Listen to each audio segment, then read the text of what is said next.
Number 5. The Busby Stoop Chair. You know, when you think of a haunted object, I don't think your mind tends to go to a regular old armchair. Maybe dolls, gems, paintings, not to spoil the rest of the list, but I don't tend to think of home furnishings as being particularly cursed. Well then I guess it's because you haven't heard of the Busby Stoop Chair, that holds the bold distinction of being London's most haunted chair. Isn't that something to put on a resume? Thomas Busby was a common crook in the 17th century. He ran a counterfeit money operation with his father-in-law, but he was also known to be a general hoodlum, thief, brawler, and the kind of guy that would have rubbed elbows with Tom Shelby. It's said that a violent altercation with his father-in-law over a disagreement about their criminal enterprises led to Busby's associate dying by his hands. Busby was to be sent to the gallows, but had requested to visit his favorite pub one last time for a meal. He sat himself down in his favorite chair, ate his dinner, and claimed that if anyone ever sat in his chair after his death, he would make sure to haunt them. He would be hanged the next day. It would seem that his claim would prove to be true, because in the years since Busby's passing, the chair did bring mysterious misfortune. The first striking occurred in 1894, when a chimney sweep sat in the chair with a friend one evening and heard the story of the Busby haunting. He thought nothing of it, and after leaving the bar, passed out in the street. The next morning, he was found hanging from the gallows. During the Second World War, airmen used the pub as a hotspot, and the rumors began to sprout again about the Busby chair being haunted. An urban legend of an airman who sat in it and crashed his plane the next day was whispered in the wind amongst men. The owner of the pub, worried about the evil contained within a chair, rightfully so, eventually donated it to the Thirsk Museum in the UK, where it's hung 5 feet off the floor from the ceiling, just to ensure no one ever makes the mistake of trying to get too comfy in that cursed chair. And my ghouls and my goblins, if you'd like to hear more scary stuff, you don't have to go anywhere at all. Click through for hundreds of videos about cursed objects, aliens, cryptids, creatures, ghosts, ghouls, goblins, and way more. Stay subscribed and creep on creeping on. Number 4. Robert the Doll. Now, every good list of cursed objects should definitely include at least one cursed doll, I think, just for good measure. It's called Annabelle's Claws. Dolls are just inherently a little bit scary when they're not being used for make-believe or having tea parties, and they're especially scary when they carry a series of unfortunate urban legends with them, like the case of one Robert the Doll. Maybe you've even heard of Robert the Doll, as he's actually pretty famous as far as cursed dolls go out there. It's kind of Annabelle, Robert, the rest of them. Robert's been haunting for over a century. He used to be the property of one Robert Jean Otto. Now, although he shared a name with the doll, he preferred to be called Otto, maybe because the doll took it. Otto received Robert as a young boy from his grandfather, who obtained it through unknown means, as trying to trace it has been fruitless. No toy company has ever been found to have produced it. Otto loved Robert and had an active imagination to a degree that unsettled his parents. He would refer to the doll in first person and brought it everywhere with him, even dressed it in his clothing. That's kind of odd, but it's still little kid behavior. Otto would say he could hear Robert talk to him and would see him move. And children who passed the Otto estate when walking by would claim they saw Robert in the windows, watching them from up high, appearing and disappearing. Otto would blame all mishaps on Robert. Injuries, breaks around the house, accidents, anything that happened, it was because either Robert had told him to do it or Robert had done it. Kind of understandably, this behavior deeply worried Otto's parents. Otto kept Robert up until the day of his death in 1974, where he then traveled from home to home and collector to collector, causing a path of misfortune everywhere he went, until eventually getting himself incarcerated in the Key West Art and Historical Society, where he's now kept under a very tight lock and key and has become the museum's most popular attraction. Visitors even leave him offerings, little goodie bags, and even write letters asking for protection from him or a little aid cursing others. Employees of the museum say that sometimes they feel uncomfortable around him, and have noticed the chill in the air by his exhibit or electrical malfunctions near where he sits. It's been said that they need to stay on his good side lest they provoke his wrath. So I just want to throw this out there, Robert. I've always been a huge fan of all that you do, and that little sailor outfit is just chef's kiss. That looks great. Great on you. Matches your hair. Number 3, the Crying Boy. I love a good haunted painting. Maybe it was just because I had an odd fondness for Ghostbusters 2 as a kid, and a haunted painting centered pretty prominently in that. Maybe it's just because I'm enticed by the uncanny valley. I love a pair of eyes that you can look at but can never look at you back. Case in point. Take a look at this painting, The Crying Boy. Looks like a fairly innocuous painting, right? Wouldn't look too out of place in your dentist's office. It's not really my scene, but I'm sure a generation of grannies have loved to put this above the fireplace. It's also been the center of a series of strange coincidences that are just too odd to be true. It was painted by an Italian painter, one Giovanni Bergolin, and mass-produced as a print across the 1950s, so everyone could enjoy hanging this sad crying boy in the comfort of their own home. Wow, that sentence out of context is crazy. Now, they would enjoy this painting in the comfort of their home until it would burn down, because for some bizarre otherworldly reason, firefighters around Essex, London would report that frequently, amidst smoldering ruins of a burned down house, repeatedly they would find the crying boy print completely untouched by the flames, even when everything else had burned to ash. Now, once is bizarre.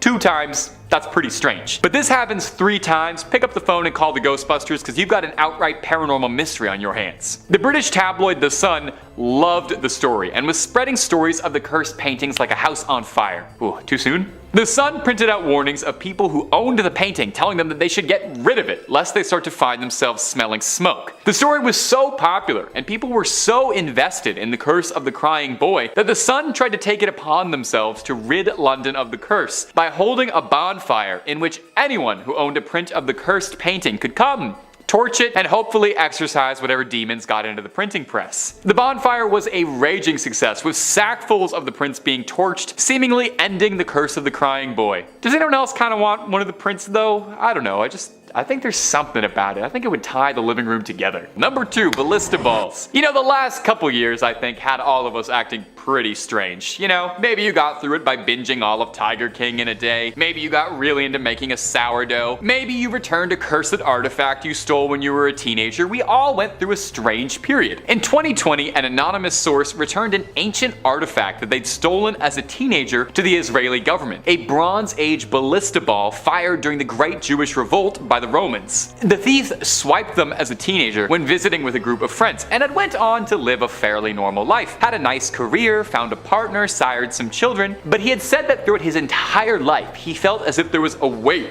over him, as if he had some invisible presence crushing down on him. He said no matter how long it had been or how much his life had moved past this one act of delinquency, his heart could never move from it, and he felt as if he had been cursed to forever bear its guilt. During the event of the last few years, he said it stirred in him this apocalyptic feeling that made him feel like he had to return the ballista balls in hopes of finally clearing his consciousness. I hope he didn't think he did all that. Through Facebook, he ended up getting put towards the right channels to return it. But you know what's kind of bizarre? This isn't even the first time that someone's returned a pair of cursed ballista balls, because in 2015, an almost identical story played out. In 2015, 2 ballista balls were returned to the Israeli authorities anonymously alongside a note saying, "I took these in 1995 from a residential quarter at the foot of the summit. They have brought me nothing but trouble. Please do not steal antiquities." Well, I've got to say it's a nice change of pace to hear about people trying to undo the curse before things got too irrevocable. And a pretty simple, easy follow message for you kids at home.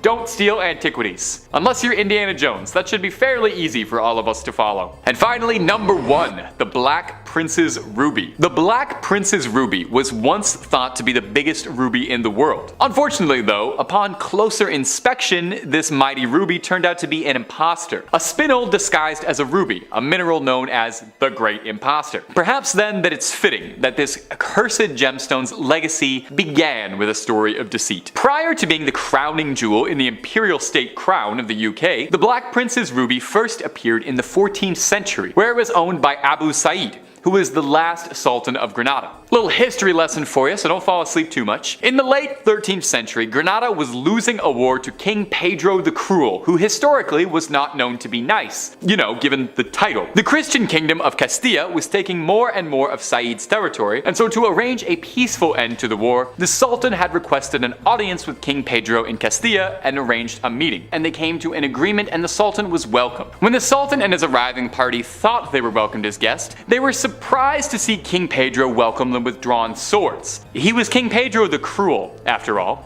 I don't need to tell you what happened next, but King Pedro stripped the jewel off of the Sultan's corpse. Soon after, King Pedro found himself in a new war against his brother Henry of Trastamara for Castilla's throne. King Pedro commissioned the Black Prince Edward of England for aid, and as payment for his services, gave him the ruby, where it would get its name, the Black Prince's Ruby. Edward would return home to England, but Pedro would fall in battle to his brother. Edward the Black Prince would die slowly and painfully from a disease before he could inherit the throne, giving the ruby to his son Richard II. Richard would become king, but he was taken out by Henry IV, who took the ruby as well, who then passed from a slow illness, giving the ruby to his son Henry V. This is the worst thing to re-gift possible. It would pass from a lineage of kings until eventually finding its way to the Tudors, and then eventually after that, finding a permanent home in the London Tower, amidst the crown jewel collection, where it's been sealed away, never to be claimed again, because just look at the history of this thing. This is not something you ever want to unwrap. Number 5.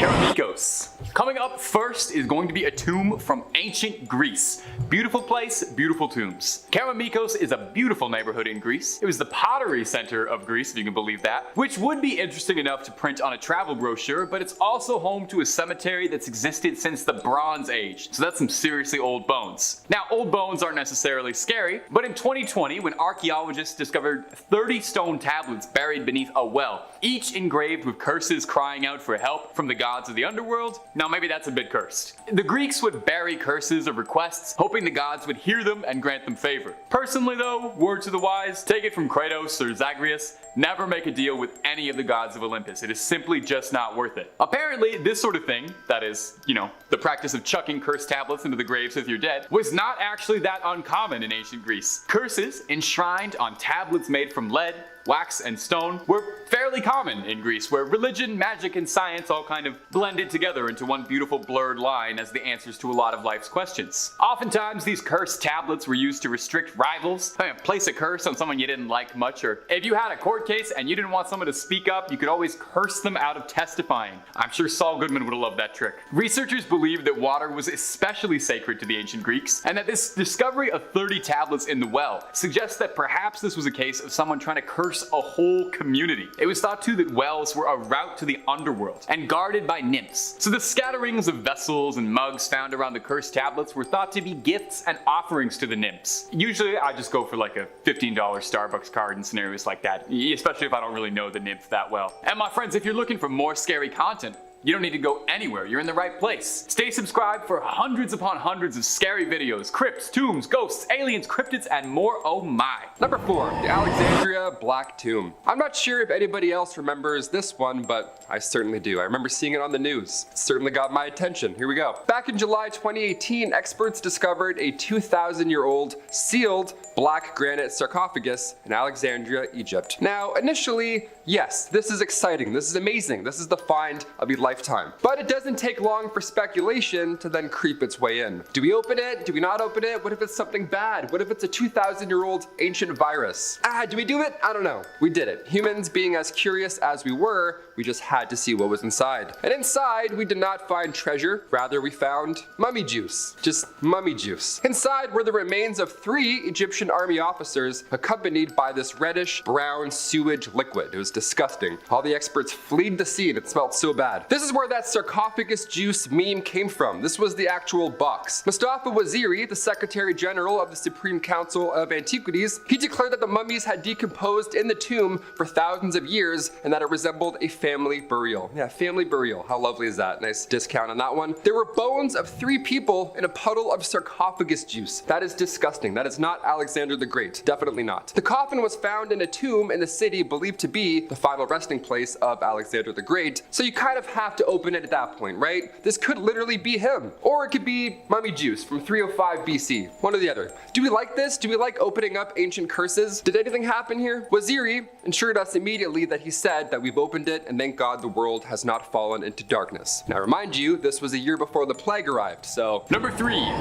Qin Shi Huang. The tomb of former Emperor of China, Qin Shi Huang, is notable for many reasons. Maybe it was because in 1974, when farmers from the Shaanxi province were digging a well, they discovered hundreds upon hundreds of terracotta soldiers, complete with horses, chariots, officers, infantry, and a whole court. They discovered one of the world's greatest archaeological wonders. 2,000 terracotta soldiers. Qin Shi Huang's tomb. The tomb was built like this basically to serve as history's most impressive flex. Qin Shi Huang wanted to make it good and clear that even in death, he held more might and imperial power than anyone could ever imagine, and he wanted his own army to take with him in the afterlife. They say you can't take it with you, but he did. What's wild is we don't even know how far this tomb goes, since it still hasn't been fully uncovered. Those thousands of terracotta soldiers, those might just have been the first wave of guys coming out the door. While he reigned, Qin Shi Huang wanted to make sure his tomb was a very good approximation of his own legacy. So, naturally, thousands of laborers worked tirelessly for decades to create a tomb worthy of China's emperor. It's estimated that 700,000 laborers are thought to have worked on the tomb, which took nearly 40 years to build. Qin Shi Huang only even lived to be 49, so good thing they finished that in time, eh? Qin Shi Huang himself is thought to be buried beneath an enormous pyramid-shaped mound that stands a good distance from the excavated portion of the tomb.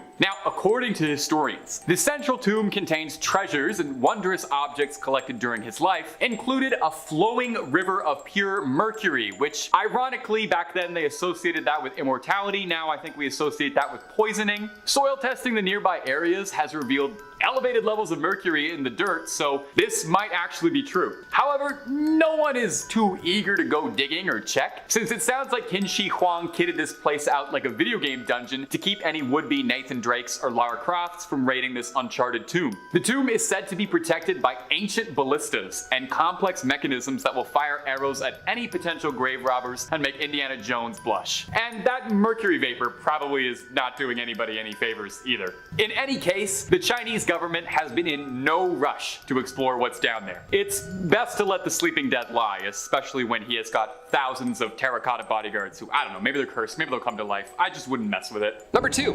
King Tut's artifacts. The new Grand Egyptian Museum was finally opened to the public in 2021 after many delays. And while that's quite recent, the contents displayed inside, they certainly are not. For the first time in history, many of King Tut's ancient belongings will be on display. Now, prior to this museum being opened, we only saw about 150 artifacts from his tomb. They all went on tour, like Kiss, they just went on tour. But now this museum in a beautiful space that spans over 7,000 square meters. That's awesome. Now, cut back to the initial discovery, not so great. November 4th, 1922, ancient history was unearthed. A team of researchers led by British archaeologist Howard Carter discovered this entrance, the literal entrance to King Tut's tomb. Now, only 3 weeks later, King Tut's actual tomb was then unearthed. Now, hasn't been disturbed in over 3,000 years, and then we came in with some shovels and made him an exhibit. Awesome, grab your tickets. Hashtag Tut. This discovery spawned the curse of the pharaohs. Why, of course, because almost every expert involved in that discovery, they all experienced horrible luck. Many of them actually just died. Tragic events. It was crazy. Howard Carter, the archaeologist who discovered the actual tomb, he gave a paperweight to his friend Bruce Ingham as a gift. Now, that paperweight in hand, pun intended, was a mummified hand wearing a bracelet. Inscribed on said bracelet read the phrase, "Cursed be he who moves my body." Ingham's house then burned to the ground not long after receiving said gift, and then when he tried to rebuild the home, it was then destroyed in a flood. That's just one example. Some people, like I said, straight up died. Car accidents, just random medical issues, sicknesses, like I said about plagues and Egyptian mummies, breathing in some old shit. It's not great. Lots of dark history being unearthed. That's all King Tut. And finally, number 1, the Bjorkto Runestone. Vikings regularly used runes in their runic magic.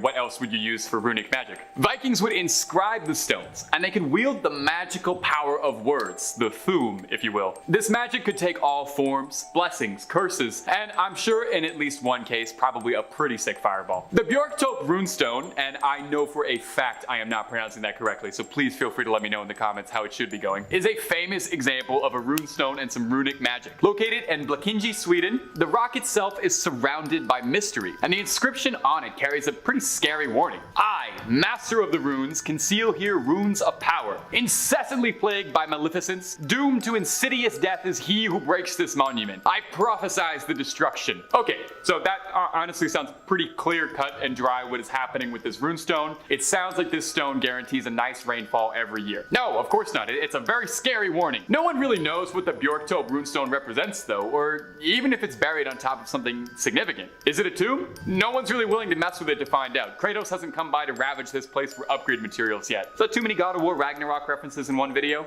No, of course not. If I had my way, it'd be Ragnarok all the way down. Anyway, back on topic. Anthropologists and archaeologists have done their level best to ascertain just what's going on here without tripping any possible runic curses, just to be safe. A tomb is one of the most popular theories, but there are others, suggesting that possibly it's a memorial for a real burial far, far away, possibly to mislead somebody, grave robbers maybe. A second suggestion is that it is a mighty shrine for Odin, offering him runes of power in exchange for blessings of fertility and harvest. A third, significantly less popular theory offered by some researchers is that it was put in place to somehow control the mystical powers of Icelandic singer-songwriter and my personal hero Bjork, who has been known to be completely uncontrollable. Number 5. The Great Omar. The Great Omar was a one-of-a-kind, tailor-made collection of Omar Khayyam's poetry. So if you're looking to score this at your local Barnes & Noble, you might have a bit of trouble. It was commissioned by the owner of a British bookshop, whose sole request was that it would be the greatest modern binding in the world. You know, nothing too lofty though. The book itself is made of 5,000 pieces of leather, 1,000 different gemstones, 100 square feet of gold, and some pages too, I guess. I think there's poetry inside there. The final book was priced for roughly $150,000 after finishing. So it's a pretty expensive book, but what makes it so cursed?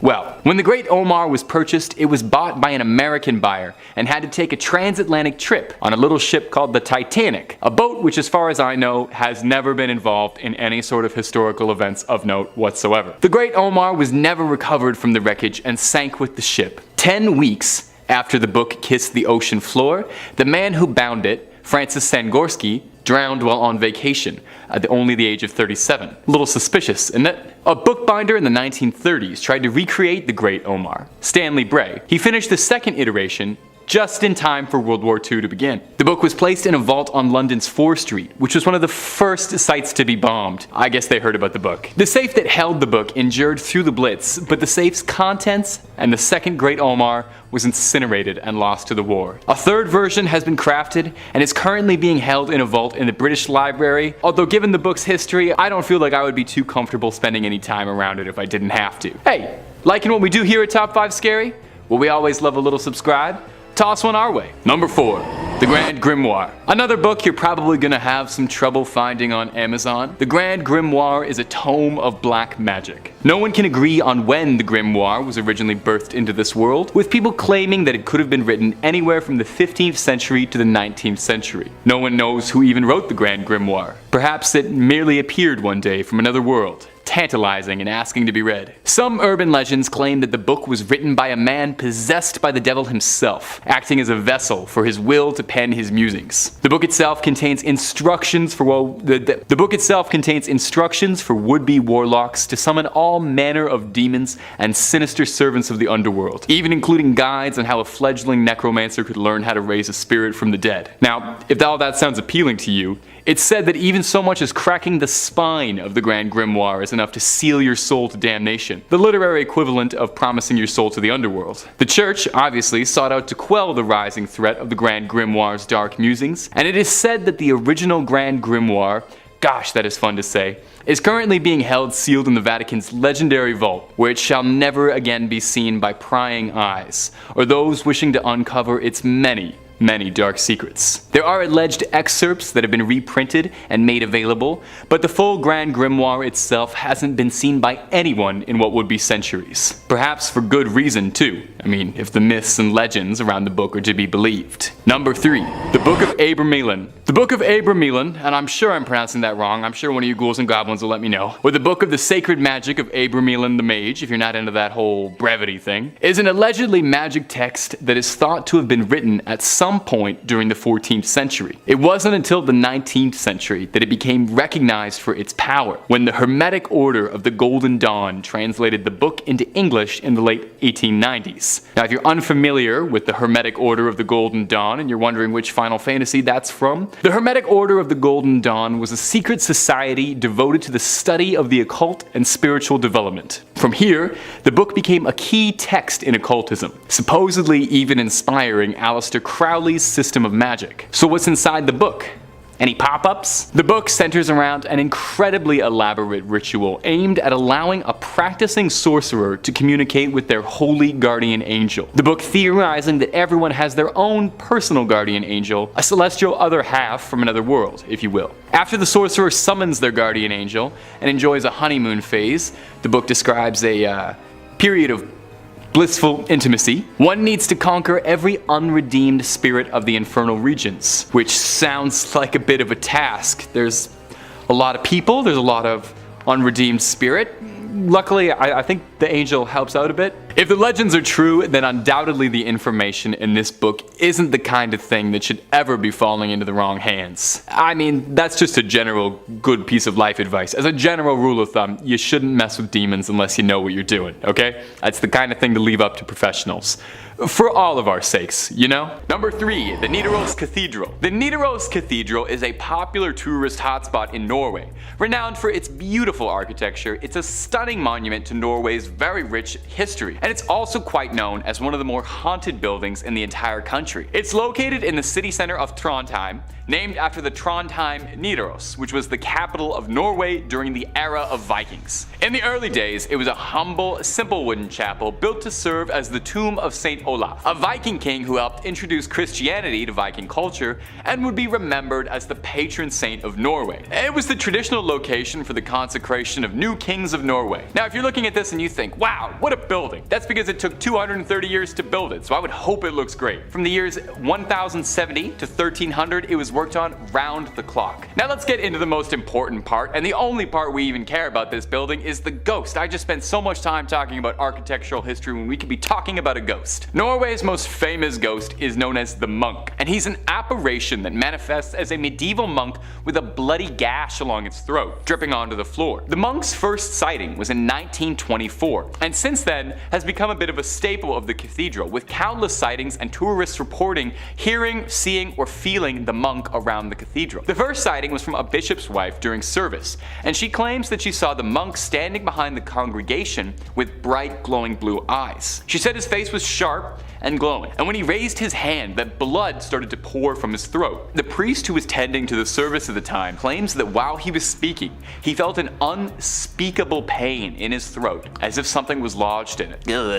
Number 2, Viking graves. Now, the Vikings were a very superstitious people. Ghosts were a very common belief and possible threat in medieval Norway. Your soul could go just about all over. You might end up in Valhall, the realm of Odin, where you can drink and fight to your heart's content for eternity, or you could end up in Folkvanger, Freya's realm, a lush, bountiful field that sprawled forever, or you could end up in Helheim, which was just a terrible, cold, dismal place. Imagine spending your entire life in freezing Scandinavia, dying, and then waking up in a different freezing afterlife. I would be so upset. Of course, if you didn't qualify for any of these afterlife options, you could always end up with your soul trapped on the earth and reanimated as a ghost or a corpse zombie monster called a Draugr, which anyone who spent too much time inside of any of Skyrim's caves can tell you are a real nuisance. So Vikings had to come up with all sorts of ways to make sure that nobody came back to cause any problems for the village. No doubt you've heard of Viking funerary ships or their pyres, where their dead were sent off into the water in a longboat with possessions that might befit them in the afterlife,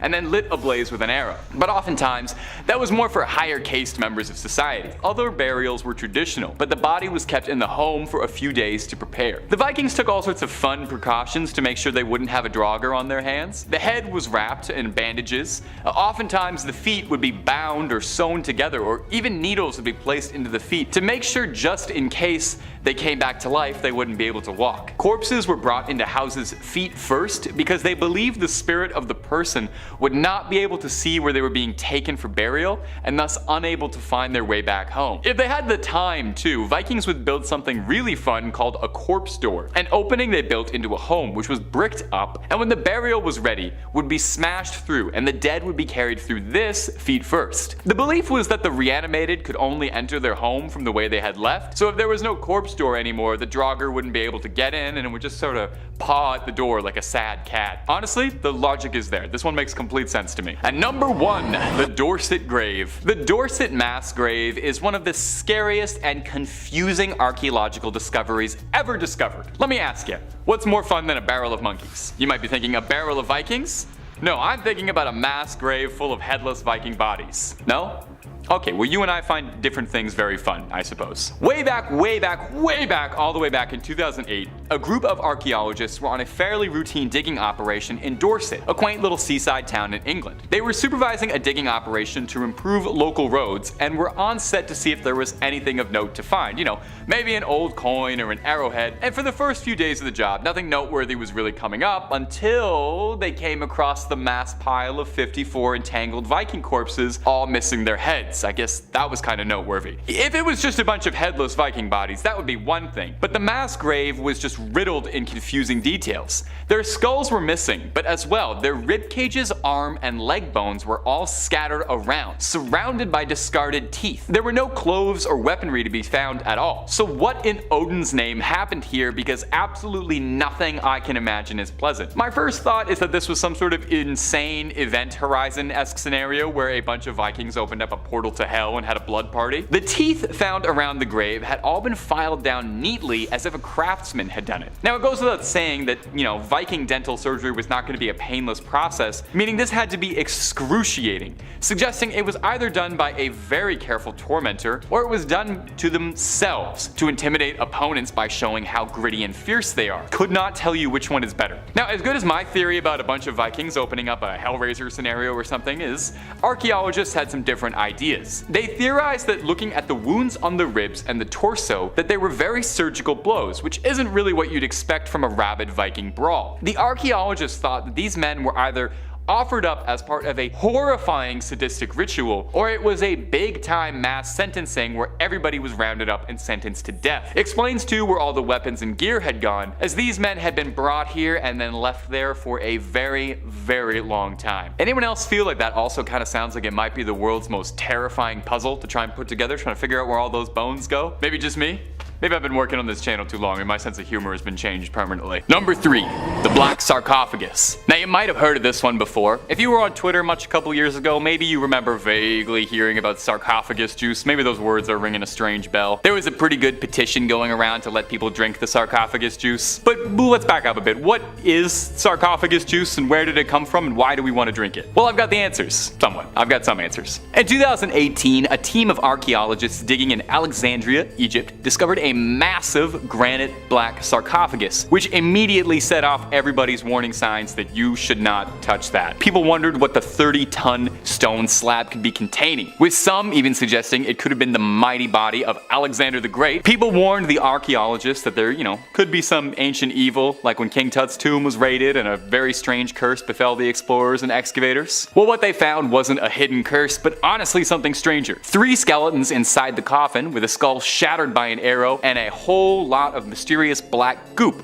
or sarcophagus juice. So again, looping right back around it. What is the sarcophagus juice and does it taste good? Well, scientists analyzed the sludge and discovered that it was made from a combination of animal fats, tree resin, beeswax, and crude oil. The sludge has been recovered out of multiple coffins and sarcophagi, so it's not exclusive to this dreaded one. But that doesn't explain why this nasty stuff is there. Well, there's some theories about this, no concrete answers, but I'll do my best. It's said that when someone died, they become a form of the god Osiris, who is associated with death and rebirth. Osiris was called the Black One and is depicted with very dark black skin in the guise of a mummified body. As well, black is also a color associated with the deposits on the bank of the River Nile after a flood season. Fresh and fertile soil was seen as inherently regenerative. So it's theorized that with the linking concepts of Osiris and the regeneration of the soil, soaking and filling the coffins with this black sludge was a very confusing part of the mummification process. Number 2. Headless Vikings. In 2008, a group of archaeologists were doing some fairly routine work in Dorset, a seaside town in England, in a rather dull job to improve local roads around the area. As could be expected, not too much of note was discovered, except for the mass grave of 54 headless Viking mercenaries. And not just were their skulls missing, but the rib cages, arms, and leg bones were all arranged neatly, surrounded by discarded teeth. No clothes or weaponry was discovered. So what happened? Because nothing my imagination is coming up with is conjuring anything good. Well, the bones revealed some fascinating finds, and I'll warn you now, by Odin's beard, they're all terrifying options. The teeth surrounding the grave were all filed down, but done neatly as if a craftsman had done it. Obviously, pre-Novocaine dental surgery wouldn't go down easy, so the process must have been excruciating, suggesting perhaps these men had it done to them out of some sort of punishment, or they did it to themselves to frighten their opponents and show them just how strong they were. Neither one of those options is particularly pleasant to consider. But now let's get spine chillin' with it. The archaeologists' prevailing theory about what happened to this big Nordic pile of bones is that looking at the wound patterns on the ribs and the torso bones were smart, surgical, precise blows, not matching with a rabid hack job you'd expect from a brawl. The archaeologists suggested that the Vikings weren't slain in battle, but rather offered up perhaps to some sort of strange, sadistic ritual, or perhaps a mass execution. It would explain why the men had no gear with them as well. The large number of bodies and intense cruelty of it suggests that there wasn't any trained executioners, leading to the prevailing theory that it's a dark, dark ritual. Number 1. Bog people. Name one good thing that's ever been found in a bog.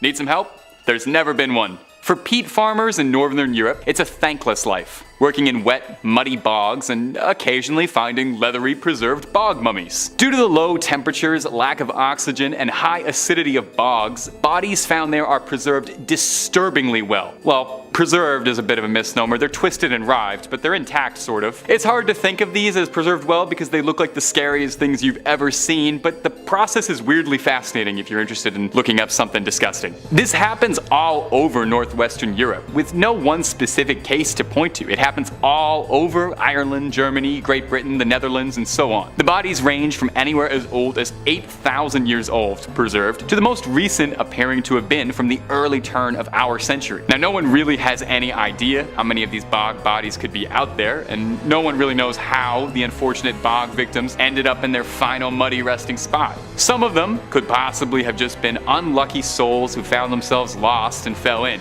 But another prevailing theory is that Roman Iron Age people in northern Europe sacrificed people to the bogs, which sounds too dark to be real, but apparently is. They would also offer people as sacrifice or as punishment for their perceived social imperfections, which, may I just say, I am very glad this practice isn't commonplace, because I would be cast into the bogs faster than you could say peat deposit. Number 5, the Anguished Man Painting. Yeah, at first I thought this whole thing was a hoax, but checks off all the right boxes, doesn't it? Artist is an unknown painter, there's real blood mixed in with the paint. The artist then took their own life after they finished the painting. Sounds a bit made up.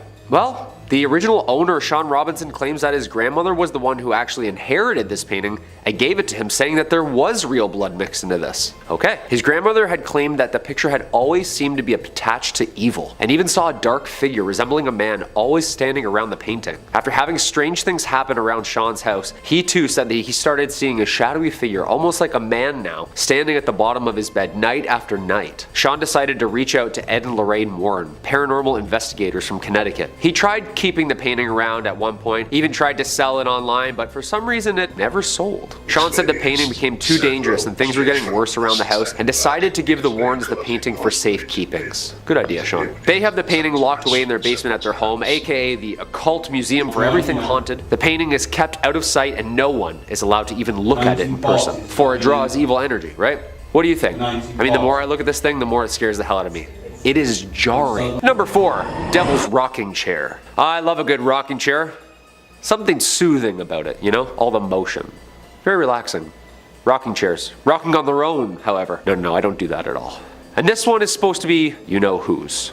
personal chair. The Devil's Rocking Chair, which was bought for $67,000 from Ed and Lorraine Warren's site, is in the care of one Zach Baggins. This guy runs a haunted museum in Vegas and purchased the chair understanding fully what it does and is. The chair, originally used in the exorcism of David Glatzel in the 80s by the Warrens themselves, a true case involving murder and demonic possession. A true case. Some have seen a beast sitting in the chair, some have seen a dark, shadowy man. And the horrifying part, Baggins had to shut down his exhibit in 2019 because the chair was causing guests to have emotional breakdowns and episodes. One guest even passed out walking directly above the chair on the staircase. Slowly started to become a safety hazard, and Zach decided to remove the newest haunted item from his exhibit completely. Before Zach put the rocking chair in his exhibit, he said the only day it was in his home, him and a friend both had a very strange breakdown. Both of them crying uncontrollably and even speaking religious sayings obsessively. Number 3, Thomas Busby chair. I thought it would definitely be more like skulls and dolls and stuff, but it seems so far that it's pretty much only furniture holds evil spirits. How about that? Another chair. Haunted, of course, and this tale is a chilling one. Not like the others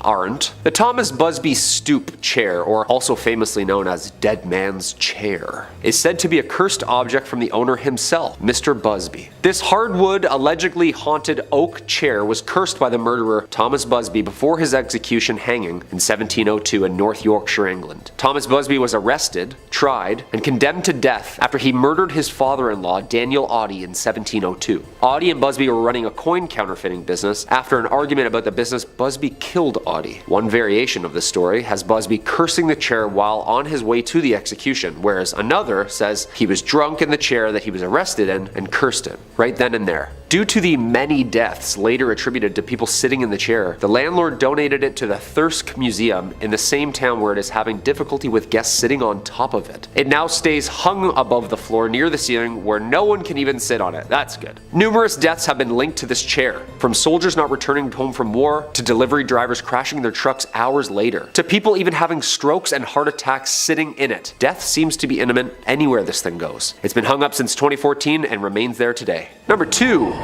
The Cursed Mirror. Originally sitting in the main foyer in its 17th century antebellum home in Louisiana, this haunted object has been witness to some nasty history. The Myrtles Plantation in Louisiana is the home to deep-rooted slavery. The American South is known for its disgusting use of slave labor and would be the home in which this haunted piece sits. The house owned first by Mr. and Mrs. Clark Woodruff. These were racist plantation owners, and violent ones at that. It is said that the couple were very sadistic towards abuse of the slaves. A young woman by the name of Chloe was particularly abused when eavesdropping on a conversation Woodruff was having one night, resulting in him cutting both of her ears off. That's so unnecessary. Her mutilation was hidden, but Chloe planned her revenge quickly and decided to poison a cake which Mrs. Woodruff and her 2 children would be eating. She killed all 3 of them and was caught, tried, and hanged for her crime. It is Chloe's ghost in which experts say haunts the cursed mirror from the plantation. Ghostly women are seen in the mirror walking by, and smudged handprints are always seen, even with new trimmings and polished glass. The cursed mirror is believed to have Chloe's spirit trapped inside of it. By gazing into the mirror, evil things apparently would happen, resulting in health problems. Weird things happen around this mirror, and where it lays now, that's Ed and Lorraine's business. Ed and Lorraine are taking care of it, of course, thank God, and it sits in the couple's occult museum in Connecticut.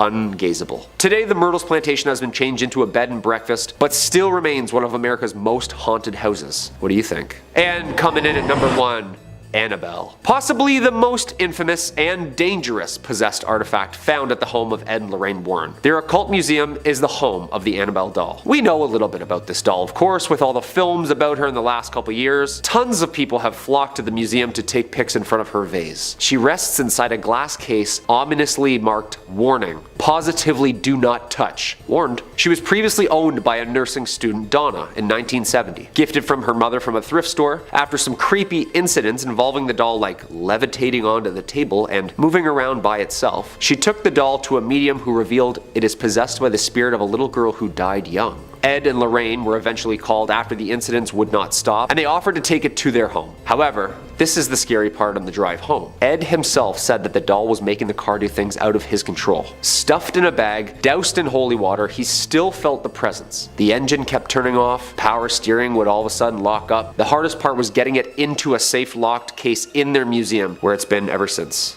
Thank goodness. The doll holds evil power and demonic possession, Lorraine says, and she refuses to even make eye contact with it. Yeah, you know it's bad when they won't even look it in the eye, huh? The museum unfortunately has been shut down since 2019, but the cursed objects still seem to be staying put. Thank goodness. Number 5 on this list is a cannon. Hong Kong is pretty much surrounded by water. Their entire culture is very connected to the water with fishing and boats. That's why finding things in the water isn't totally shocking. However, when that thing is a super heavy, super old cannon, then it's a tad bit more interesting. History Things says experts believe that this discovery might lead them to uncover more hidden treasures beneath the harbor city. Bill Jeffrey, the archaeologist working with Hong Kong's Underwater Heritage Group, comments that we see this as the tip of the iceberg. The Hong Kong SAR is 60% water, and yet nearly no archaeology has been done underwater here. The granite stock, which is known as the cross piece that can be found on most anchors, was around 6 feet long. This piece lay 10 feet below water and was situated near Hong Kong's High Island. After investigating this ancient maritime artifact, experts have discovered that this granite stock dates back between 960 to 1278 AD. This anchor fits the exact style and material that would have been used during China's Song Dynasty. I think what makes this so mysterious is that comment about how hardly any of the water has been explored for archaeology. Finding something like this underwater as they did can only mean one thing. Either somebody partied a little too hard 1,000 years ago and decided that taking a cannon out in the middle of the ocean and throwing it overboard was a good idea, or, and much more realistically, there are more archaeological finds to be had underwater. Who knows how many things they could discover just lying at the bottom of the ocean. Number 4 on this list is a tiny bird. Okay, so I'll be honest folks, this one isn't super mysterious, but it did come from China and it is wicked cool. The artifact is a very small bird sculpture, literally so tiny that you could probably fit 20 of them in one hand. It's made from blackened bone and doesn't really look like much. Just a very basic bird potentially sitting atop of a perch. So what makes this thing so special and why has it made our list? Well, this little bird is pretty freaking old. This tiny sculpture of a bird discovered at Lingjing, China is 13,500 years old. We're talking about something that is hundreds to thousands of generations older than we are right now. This Paleolithic bird, being the ripe young age of 13,500 years, is the oldest discovered 3D piece of art in all of East Asia. The way that it's made also indicates that there are a lot more of these little guys to be found. How smooth the sculpture is shows that this wouldn't have been a one-off from the artist and they knew what they were doing. I guarantee that whoever made this that many years ago couldn't even begin to comprehend that their tiny sculpture would make for a talking point on a YouTube video this many years later, and honestly, that's pretty cool. Number 3 on this list is bronze vessels. Indiana University says that these bronze vessels were found in tombs and were made for use in rites performed on ancestral altar or cast specifically for burial with the dead. Only Chinese kings and high-ranking nobility could afford such expensive and labor-intensive artifacts which required a knowledge of mining, smelting, metallurgy, and casting to execute. From Shang Dynasty records comprised of some 200,000 inscriptions on bone and turtle shells, we know that Chinese ancestors were procreated with elaborate rites, feasts, and sacrifices. If ancestors were displeased with the activities of their descendants or the rituals offered to them, they might fail to act on their progeny's behalf or even cause their descendants harm. This could come in the form of poor harvests, droughts, or famine. The Chinese believed in a complex world of spirits which comprised a multitude of nature deities, royal ancestors, and others who controlled important earthly phenomena such as weather, harvests, births, deaths, and military campaigns. So it's pretty clear that these bronze vessels played a role in the rituals the Chinese performed with their dead, but the passage also leads me to believe that they may have been involved in causing people to die in the first place. These are ritualistic artifacts and considered considering the Chinese believed in a complex world of spirits, I don't think it's unrealistic to think that they may have used these in rituals to curse someone with a poor harvest or even death. To use these bronze vessels in appealing to a deity and have that deity help them with their current issue. Of course, I'm only speculating here, and the exact use of these things in rituals will probably remain a mystery. Number 2 on this list is the Sanxingdui Masks. The Sanxingdui Masks are some of the most recent and most mysterious discoveries that archaeologists have made in China in quite some time.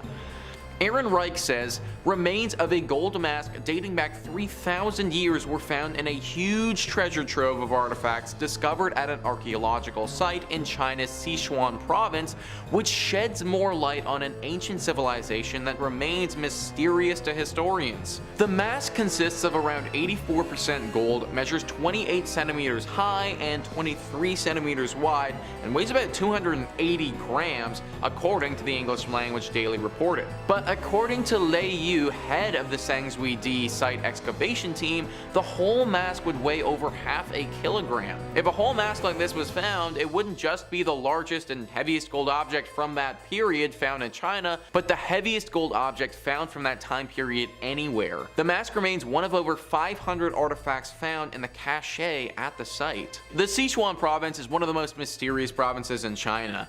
These masks are gorgeous too and look to be extremely valuable. No one currently knows what they were used for. Something this beautiful has to be connected to royalty or to some sort of ancient and important ritual. Potentially something that someone might wear when performing a ritual that would connect them to a god or some other deity. Very little is known about this dynasty and their practices, so sadly these masks and what they were used for will also remain a mystery. And finally, number 1 on this list is the Terracotta Army. The Terracotta Army has got to be the most famous Chinese artifacts to have ever been discovered. There's just simply nothing in the world that comes close to rivaling their uniqueness. Chinese workers digging a well in 1974 made a startling discovery: thousands of life-size terracotta figures of an army prepared for battle. Now called the Terracotta Army or Terracotta Warriors, the figures are located in 3 pits near the city of Xi'an in China's Shaanxi province. After the warriors were discovered, the site became a museum and a UNESCO World Heritage Site in 1987. The pits are situated less than 1 mile to the northeast of a pyramid-shaped mausoleum constructed for the first emperor of China,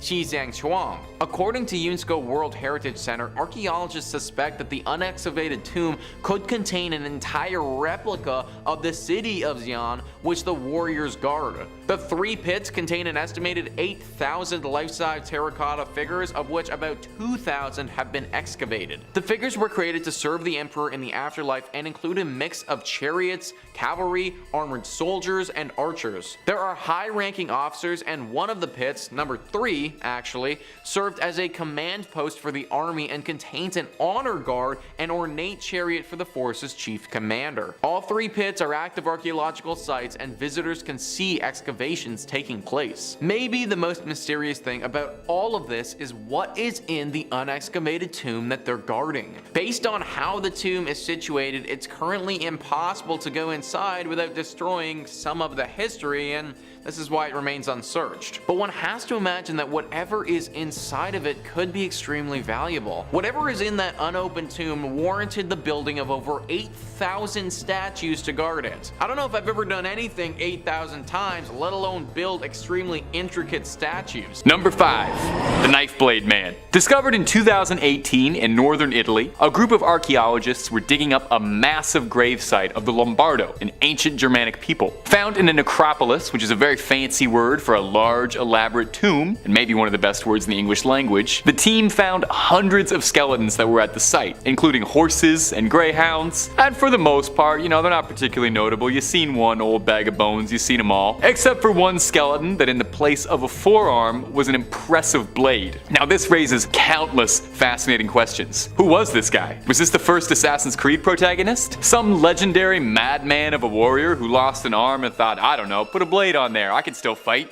Well, the Lombardo people placed a great emphasis on war and combat in their culture, so it is possible. The researchers noted that there was a clear dated buckle around his arm, and pressure on the bones of his arm showed that it was an intentional prosthetic, right down to the wear and tear on his teeth, suggesting he tightened the straps for his hidden blade with his teeth. Most of the other skeletons found in the necropolis all had blades buried with them at their sides, perhaps ritually out of honor, but this unique specimen had it grafted onto his arm like he's history's first cyborg or Baraka from Mortal Kombat. To be able to not only survive an amputation, pre-antibiotics and modern medicine is already impressive. And hey, if you're always looking to learn something from Knife Arm Skeletons, then toss a subscribe our way. Top 5 Scaries always got a couple scary videos for you every day. Let's creep on creeping on. Number 4. The Hanging Coffins. We're going up to China for our next one, specifically Hubei, China. There's a cave there that the locals call the Cave of the Fairies, and you've probably already realized that there's gonna be a dark secret involved with the Cave of Fairies. We never talk about anything nice here. It was said that the mythical creatures were supposed to live in the cave, but those who explored it inside found that there wasn't much of anything living at all, instead finding something deeply disturbing. Rows and rows of coffins, some hanging from ropes, some jammed, wedged between the rocks of the cave. The coffins themselves were massive, weighing around 200 pounds each, and some destroyed and ravaged. Dating the coffins puts them at around 1200 years old, and are thought to have been put up by the ancient Bo people, an extinct culture hailing from China, famous for this unique practice of hanging coffins from caves. It's thought that this served 2 purposes. 1, as a ritualistic offering meant to bless the dead, and 2, from a practical, pragmatic sense, it would prevent any would-be carrion eaters from picking through to get a meal. Fascinatingly, it can be seen that all of the coffins were carved from a single tree, one big log. One wonders if that was part of the ritual element of it. Now, the coffins being smashed is interesting, because the discoverers of the coffins theorized that the damage was actually pretty recent, dating it to the 1960s. And their prevailing theory was that someone wandered into this cave in a place of desperation and smashed the coffins to garner some firewood in the hopes that they could survive the night and not pass among the hanging dead. Let's just hope they didn't release any ancient curses at the same time. Number 5. The Sword of Dainsleif.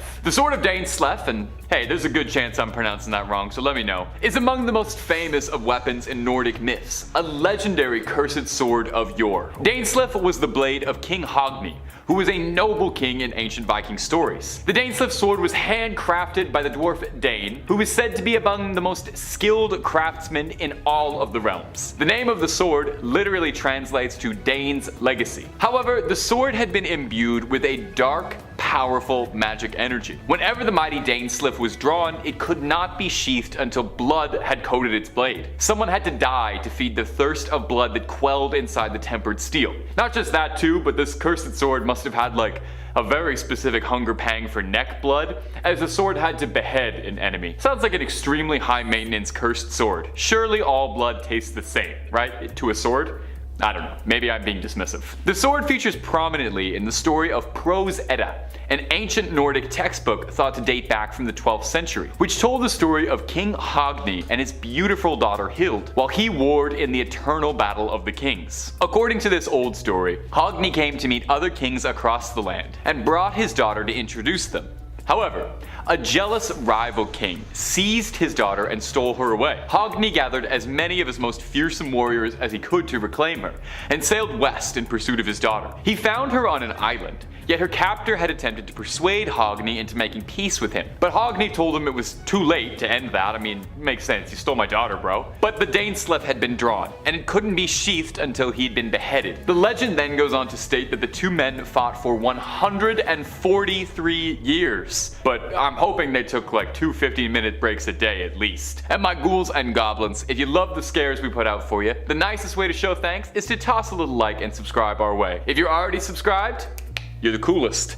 If you're not, well, I still like you lots, but you could really win me over with a like and subscribe. Just saying, if you wanted to get on my good side. Number 4, Runes of Power. To the Vikings, runes and runic magic were a cornerstone of their culture. Runes were their language, after all, their written language. The old poem Havamal explains that Odin, the Allfather, discovered the runes when he hung himself from the world tree, Yggdrasil, in order to attain enlightenment. As he hung on the tree, blowing for 9 nights and 9 days, he found himself slowly fading away, ready to be taken away to hell when as he was about to die, he found the runes, took them, and earned his life and bestowed them to humanity. Carving a rune into an object imbued it with a great deal of power. With the right inscriptions and the aid of a powerful seeress or sorceress, you could predict the future, protect yourself or your family from misfortune. You could even imbue a blade with powerful energy. Skyrim got that right exactly. As well, runes were said to be the key to activating conjurations, curses, and spells, but as well, runic inspirations were found to bless just everyday things. Oftentimes, they told stories within them too. Runestones were also used in Viking culture as landmarks,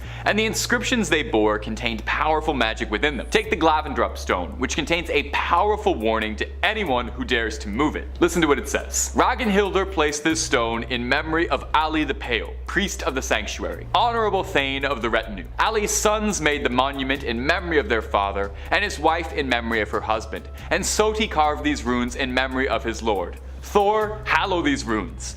A warlock be he who damages this stone, drags it in memory of another. So this runestone's got a little curse put in place to make sure no one disturbs the slumber of Ali the Pale. Perhaps one of the most famous runestones in the world is the Bjorkto Runestone in Sweden. A mysterious runestone whose purpose is not fully known, but bears another frightening inscription. Listen to this one, and I gotta put a bit of a voice on for this one, you'll understand. I, master of the runes, conceal here runes of power. Incessantly plagued by maleficence, doomed to insidious death is he who breaks this monument. Do forgive me, but can you imagine me just reading that normal? Would not have worked. So we might not know what the Bjorkto runestone is for, but we can say with certainty no one is willing to move it to find out what might be built on top of it, just in case runic magic is real and they don't want to experiment with dooming themselves to an insidious death plagued by malfeasance. That sounds terrible. Number 2, the Voynich Manuscript. The Voynich Manuscript is one of the more interesting books on this list. It's named after the first public owner of it, Wilfrid Voynich. Unlike most of these cursed banned books, the Voynich Manuscript is actually something you can seek out and read via Yale University's online collection, and you are more than welcome to peer over its pages, although you might find it a bit of a difficult text to read, because the Voynich Manuscript is written in a language that no human being speaks or has ever spoken. Carbon dating suggests the manuscript was first written at some unspecified time during the 14th century, and all 240 of the manuscript's pages are written completely unintelligibly, so if you want to take a look at this thing and try and help us crack this, please be my guest. Adorning its pages are confusing illustrations that only serve to further its mysterious reputation, with most of the drawings looking like a cross between a Hieronymus Bosch painting and a fever dream kaleidoscope nightmare. The book has made its way through countless owners, a succession of kings and other powerful leaders, and yet in all the years of its existence, no one has even come remotely close to understanding just what the Voynich Manuscript is, where it came from, and what its purpose is. Is it cursed?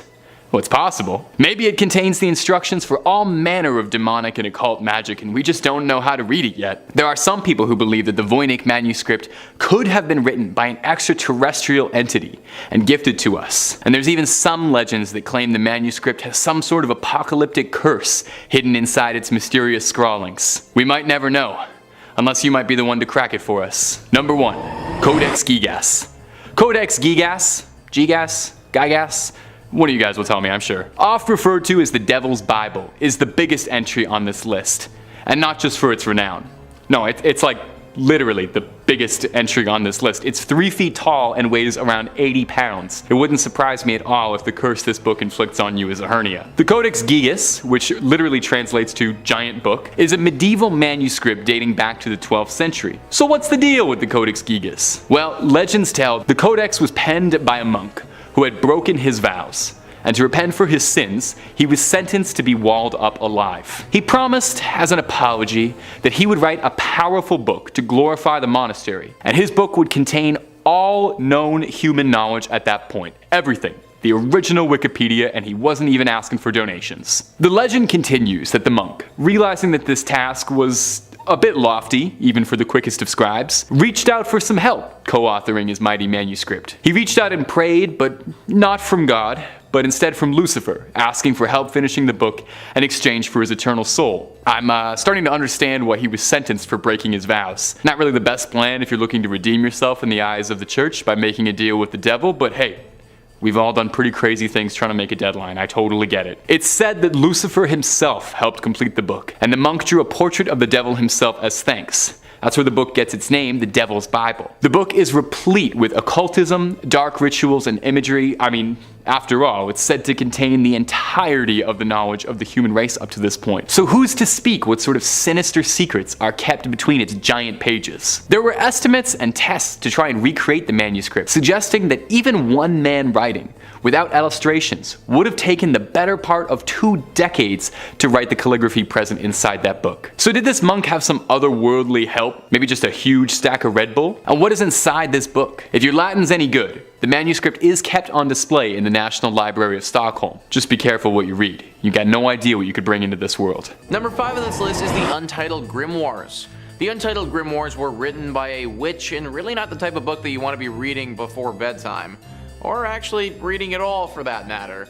Digital Trends says, the Untitled Grimoires is a set of 2 handwritten, spiral-bound spell books sold by an online retailer for nearly $14,000 back in 2013. The books were handwritten in the 1960s by Persephone Adrasta Irene, a high priestess of Wicca who supposedly led her own coven.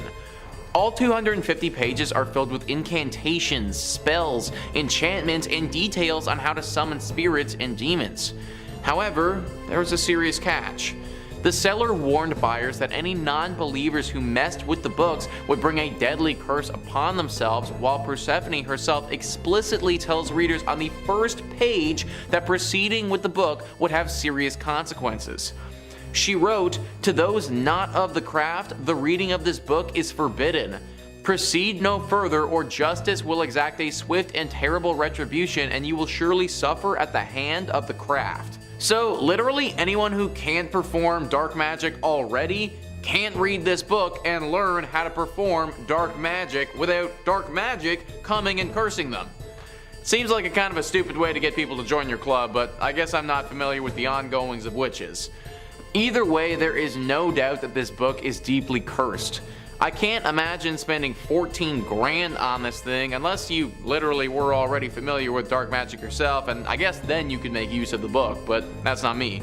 People who have tried to read this thing have had some horrible tragedies befall them, so I highly do not recommend it. Number 4 on this list is Pseudomarchia Daemonum. Wow, okay, that was an absolute freaking mouthful, so I'm not going to be calling it that anymore, because it's also called the False Hierarchy of Demons, and I'm going to be saying that from here on out. Ancient Origins says, this is a great compendium from the 16th century dictating the names of 69 demons. The list initially appeared as an appendix to a book about demonology and witchcraft by Johann Weyer. The son of a civic service merchant, Johann Weyer was a Dutch doctor and occult practitioner born in the Netherlands in 1515. Well versed in Latin from a young age, Weyer quickly became a student of Heinrich Cornelius Agrippa, a famous magician, theologian, and occultist in Antwerp. It appears that Weyer's fascination with magic began while working under Agrippa, but later escalated after he became a doctor in his own right.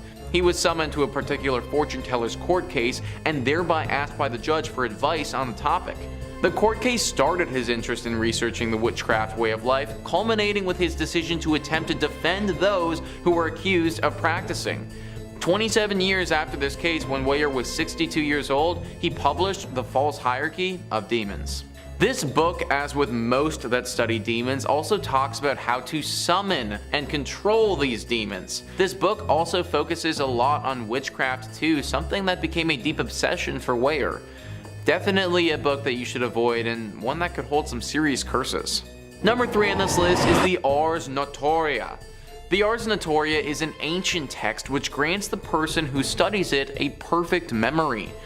Something that sounds great from the outside, but it isn't as cool as it's cracked up to be. Ancient Origins writes, as part of a larger collection known as the Lesser Keys of Solomon, the Ars Notoria is a book that is said to allow followers a mastery of academia, giving them greater eloquence, a perfect memory, and wisdom.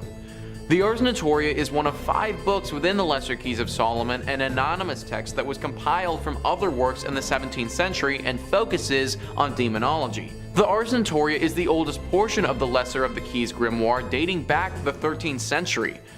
However, the text contained within are a collection of orations, prayers, and magical words which date back to well before the 1200s. The prayers are in several languages including Hebrew, Greek, and Latin. It was not a book of spells or potions, but a book of prayers and orations that are said to strengthen and focus one's mental powers by beseeching God for intellectual gifts. Among these intellectual gifts is the concept of a perfect memory. Those who practice liberal arts such as arithmetic, geometry, and philosophy are promised a mastery of their subject if they devote themselves to the Ars Notoria. Within, it describes a daily process of visualization, contemplation, and orations intended to enhance the practitioner's focus and memory. So here's the thing, guys, that all sounds well and good and very useful, but I don't think that people understand what a perfect memory actually means. It means that there is literally nothing at any given point that you will ever forget. The license plate of that one car that cut you off, that one passing comment that the cashier said about the milk that you bought, the strange handshake that you had with your friend the other day. Literally nothing at all. You're not going to forget anything. Think about how much noise is going to be going on in your head at one given time if you can't forget anything. This is the curse of this book, and it's why a lot of people who have studied it in depth have lost their minds. If you're going to remember everything in the world, then there also needs to be a way to turn it off every now and again, to finally get some silence in your head. Sometimes forgetting things really is the best thing for us. Number 2 on this list is the Picatrix. The Picatrix is definitely a book that should be avoided, and it's mainly for how freaking grotesque it is. It was initially written in Arabic back in the 11th century, and it's a book that's centered around astrology and magic. It teaches the individuals who study it how to concoct crazy spells and make magical potions. What has thrust it into the limelight, as I mentioned earlier, is how freaking gross it is. The magical potions and the spells in here are just disgusting, and they're honestly plain wrong. Various body parts, various fluid from said body parts, and other weird stuff is regularly called upon in this text. The following is a literal passage from the book on how to make a spell. Take 4 ounces of the blood of a black dog, 2 ounces each of pig's blood and brains, and 1 ounce of donkey brains. Mix all of this together until well blended. When you give this medicine to someone in food or drink, he will hate you. And like, yeah, duh, if anyone blended up a bunch of brains and then gave it to me to drink, then I would kinda hate them as well. Many people think that this book is cursed based on the horrible spells in it, but it honestly might not be and could just be super weird. Either way, probably best to be avoided. And number 1 on this list is the Voynich Manuscript. The Voynich Manuscript is an illustrated codex that is handwritten in a writing system or language that no one understands. By using some advanced carbon dating, we can determine that it was made back in the early 15th century. We're pretty sure that based on the style of writing, artwork, and language that's in this book, it was most likely made in Italy. The manuscript contains 240 pages in it, and even though it was discovered a long time ago, no one has any idea what it truly means. This could be a good thing though, because the current prevailing wisdom is that whoever discovered exactly what this book says and means, they're gonna be cursed. Some think that this book has an ancient alien curse that's attached to it, and that it was dumped in Italy hundreds of years ago by said extraterrestrials. Others believe that there were some deep devil worshippers who made this book after finally making contact with the devil. Either way, so far we have no idea what it says, and if things maintain how they've been, we probably won't ever know. Which for a book like the Voynich Manuscript, might actually be for the best. Number 5 on this list is the Sacred Book of Abramelin the Mage. This book was written by, and yep, you guys guessed it, Abramelin. Abramelin held a belief that every single person had their own unique personal demon within them. Kinda sounds like the guy who's been through a few rough breakups if you ask me. He believed though that even though we all had this personal demon, that it could be tamed and it could be controlled. Sort of like this inner power that you have that once you're capable of controlling, it will be very, very strong. If you have this inner demon tamed, then you'll be able to perform supernatural feats and abilities that the average human won't be able to do. That's basically what this book is all about. Taming your inner demon and learning to work with it so that you can harness that power. Then, once you've done so, this book will teach you what sort of powers you're able to perform. Now, this all sounds pretty legendary, actually. I think that everybody would love to be able to channel some magical part of themselves and perform supernatural feats. The book, as with many on this list, though, comes with a downside. If you have this book in your possession, then you're said to be haunted by spirits from another dimension. And these spirits will bring you horrible luck. Maybe if you channel your inner demon quick enough and then get rid of this book, it could be worth it, but something tells me that it's going to take longer than an afternoon to do that, which probably makes this book too dangerous to use. Number 4 on this list is the Arabettel. The Arabettel, or the Arabettel de Magia Veretum, is an ancient text that has some questionable things in it. Although the intentions of this book are good and it may have helped some individuals live a better life, there are dark things in here as well, and the better life can't be said for all people who use this book.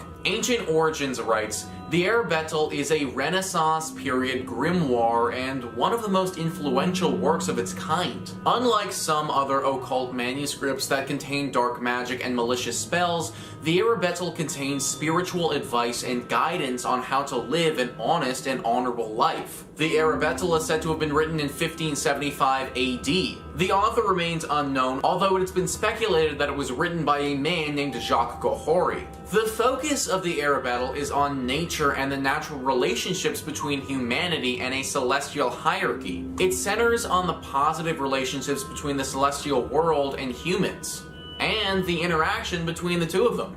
The Arabettel was an extremely influential work for its time.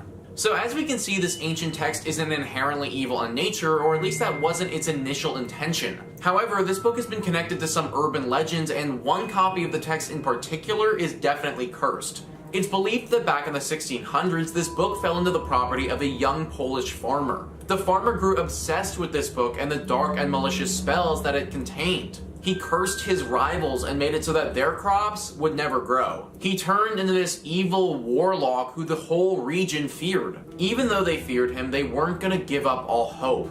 The people rose up and attacked this warlock farmer. They killed him, but before he died, he cursed his copy of the Arabettel so that whoever reads it will die within 60 days. Needless to say, the people weren't about to test this guy's curse out, and they hid the copy of the book away. Nowadays, nobody knows where it went, and it could still possibly be out there. So if you do ever pick up one of these texts and give it a read, then you're basically rolling the dice and just hoping that it wasn't that same copy that got cursed.